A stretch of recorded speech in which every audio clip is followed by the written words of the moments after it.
Te rā tētahi whānau no Tāmaki Nui Arua, tau atu, tau mai, he kake hoiho te mahi, kia whakapūmautia ai ko ō rātou hononga whakapapa.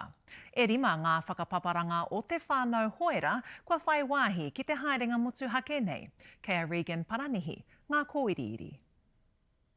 He whakarite ana rātou kia takahi tonu I o rātou whenua taurikura. A lot of this stuff is lost these days, and it's awesome to keep these kids involved and learn about horses, and no better way to see the country. Ko te eke atu, te eke ki ngā hiwi, ki ngā awa, ki ngā puke, whakawhiti whenua ana. He kaupapa tua uki mo tēnei whānau, kua roa nei e kawe nei te kaupapa. When I was a little fella anyway, probably about, I don't know, I would have been 5 and I'm 44 now, so that's how long I've been doing it.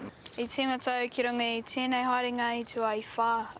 I whakau e tai hoira I te kaupapa nei, hei rautaki kia tōtō mai I tana whānau ki te kāinga. E rima ngā whakatupuranga, kei kōnei, mai korotai, nō reira ai, he mea anu I te whakakotahi, me te whakawhanaungatanga. Me te aha mā rake ana te kite I te hiakai o ana uri ki te kaupapa. Te kitinga I ngā tamariki e kata haere ana, nei rungi te hoiho.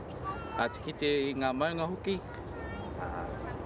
te ate ingo tērā maunga, ko te ate ingo tērā maunga, ngā momo mea tino rau I ki te ngākau. It's just good for all these kids to be able to come out here and be able to do what their parents have done in the past and keep the traditions going. Ka mutu kua whai hono ngā motuhake anō hoki e nei pakiaka ki ngā hoiho. Hoi te ingoa o tō hoiho?